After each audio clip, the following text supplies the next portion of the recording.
Bienvenue sur Présence en Soi, le podcast qui vous invite à un voyage intérieur, à la rencontre de votre être profond.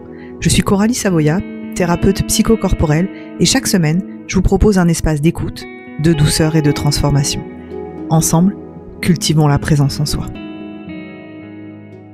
Quand tu comptes, mais pas comme tu espères. Aujourd'hui, je te parle d'amour flou et d'attache ambiguë. Bonjour à toi. Si tu es ici, peut-être as-tu déjà ressenti ce lien étrange. Quelqu'un qui te dit que tu comptes, que tu es précieux, précieuse, mais au fond, tu sens que tu n'es pas vraiment choisi. Tu n'es ni oublié, ni pleinement aimé. Tu flottes dans un entre-deux affectif, un amour flou, tendre, mais sans ancrage. Et si on arrêtait de se blâmer pour ce vide qu'on ne mérite pas? Tu es là à chercher à comprendre, à ressentir que tu comptes pour lui, mais à deviner dans le silence entre les mots que tu ne comptes pas comme tu l'espères. Il dit qu'il tient à toi, qu'il ne veut pas te perdre, et pourtant il ne fait aucun pas vers toi. C'est doux, c'est flou, c'est tendre, mais c'est vide de direction. Aujourd'hui, je t'emmène avec moi dans ce voyage entre le cœur, l'âme et la conscience pour comprendre ce que veut dire aimer dans l'ambiguïté et surtout comment en sortir sans se trahir. On est bien d'accord, je le resitue, que je suis une femme et donc je parle des hommes, bien sûr, vous faites en fonction de votre situation, homme-femme, femme-homme, homme-homme, femme-femme, il n'y a pas de problème, on fait preuve de discernement. Freud disait que l'amour, c'est donner ce qu'on n'a pas à quelqu'un qui n'en veut pas vraiment. Je trouve cette phrase très très juste. Dans ces relations, on croit aimer. En réalité, on se sécurise mutuellement contre la solitude. Le lien devient un pansement narcissique. Je ne sais pas t'aimer vraiment, mais je ne veux pas te perdre. La projection remplace la réalité. Tu veux lire « je t'aime » là où il dit « je tiens à toi ». Et ça, c'est ce qu'on appelle l'amour flou. C'est une illusion du lien. Et ça, tu l'observes s'il ne t'a jamais dit qu'il t'aimait, mais il t'a fait sentir qu'il ne voulait pas te perdre. Ça, tu l'observes s'il te dit que tu as de la valeur, que tu comptes, mais jamais il te choisit. Et dans ce type de lien, on est tenu par une zone grise, ce qu'on appelle le flou, qui devient alors un espoir qui te consume à petit feu. Et du coup, le lien, il t'attache sans accueillir. Et ça, c'est de l'attachement sans engagement. C'est la stratégie du « je reste vague ».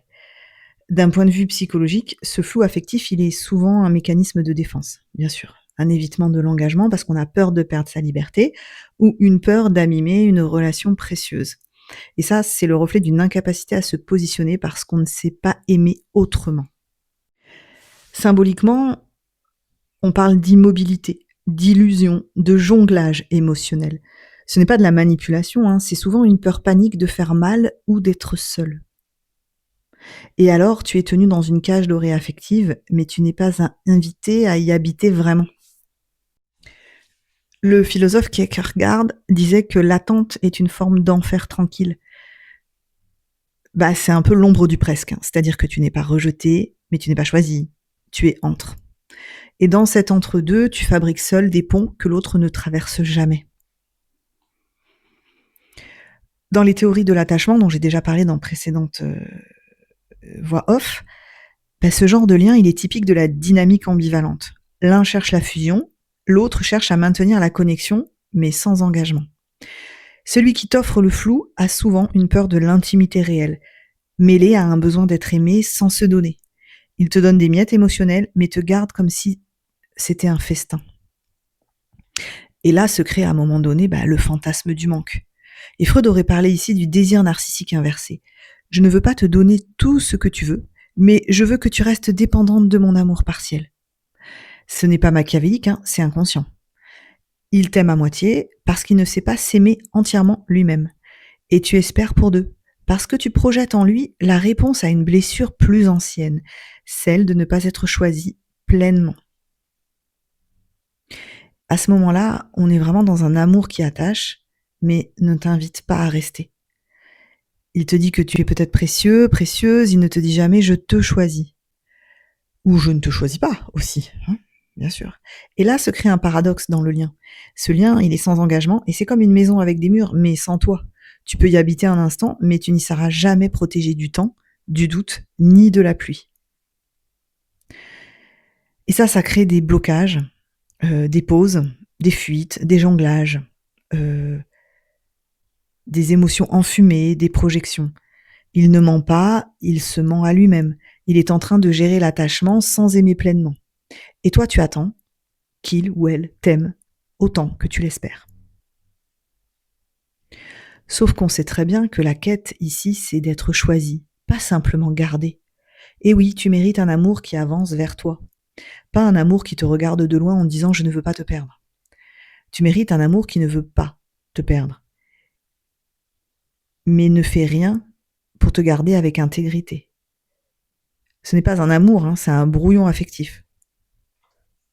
Alors pour t'aider un petit peu à sortir de l'illusion affective et de revenir à ta clarté, je vais te proposer un exercice qui s'appelle la vision réelle. Il est en plusieurs étapes. Alors c'est un exercice de psychodrame, ça s'appelle. C'est une mise en situation réelle, donc il faut un espace où tu pourras te sentir en sécurité et mettre en place ce que je vais te proposer. Donc il y a plusieurs étapes. La première, tu vas poser 2 chaises face à face. Sur la première, il y a toi dans ta vérité et sur la deuxième, il y a lui. Et je vais t'inviter à fermer les yeux et à visualiser l'autre comme il est. Et maintenant, imagine-toi lui disant exactement ce que tu espères entendre. Et écoute sa réponse vraie. Pas celle que tu veux, celle qu'il dirait s'il ne se retenait pas. Et je vais t'inviter ensuite à le noter. Noter ce que tu as dit, ce qu'il a répondu, et surtout ce que tu ressens dans ton ventre à cet échange. Et en fait, cet exercice, il va t'aider à sortir du fantasme émotionnel pour rencontrer la réalité énergétique du lien.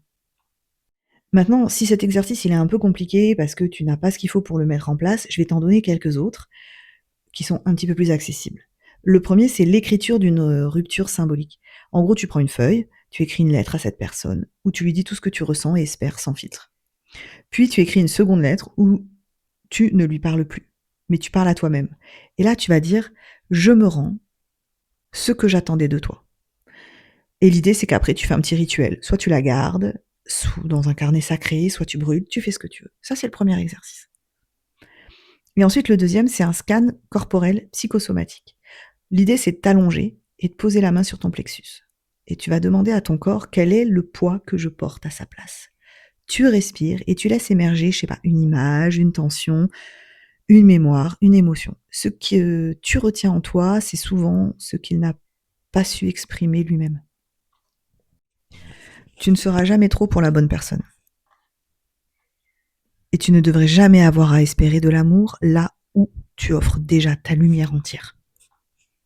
Peut-être que tu as cru que tu étais trop sensible, trop intense, trop exigeant. Mais non, tu étais juste clair dans un lien qui ne voulait pas l'être. Tu demandes vrai. Et c'est ça que ton corps, il sait déjà. Quand ton plexus se serre, quand ta gorge se noue, quand ton bas-ventre est vide. En fait, ton corps sait avant ton mental que tu n'es pas pleinement aimé ici. Et chaque jour où tu restes dans ce flou, c'est un morceau de toi que tu abandonnes dans un espoir qui ne se réalisera pas. Alors si tu ressens tout cela en ce moment, rappelle-toi, tu ne demandes pas trop. Tu demandes juste quelqu'un qui te voit dans ta clarté, pas dans le brouillard de ses propres peurs. Ce que tu vis est profondément humain et tu n'es pas seul. Alors, c'est à toi de reprendre ce que tu as déposé chez l'autre. L'autre ne t'aime pas comme tu espères, et c'est douloureux. Mais c'est pas une punition. C'est une invitation à ne plus attendre de l'amour là où tu offres déjà ta lumière entière, je te l'ai déjà dit.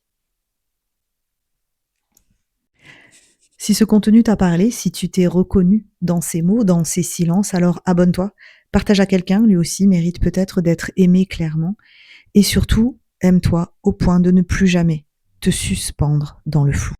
N'oublie pas de te choisir, même quand l'autre ne le fait pas. Merci d'avoir été là, de m'avoir écouté, et je te dis à bientôt sur Présence en Soi.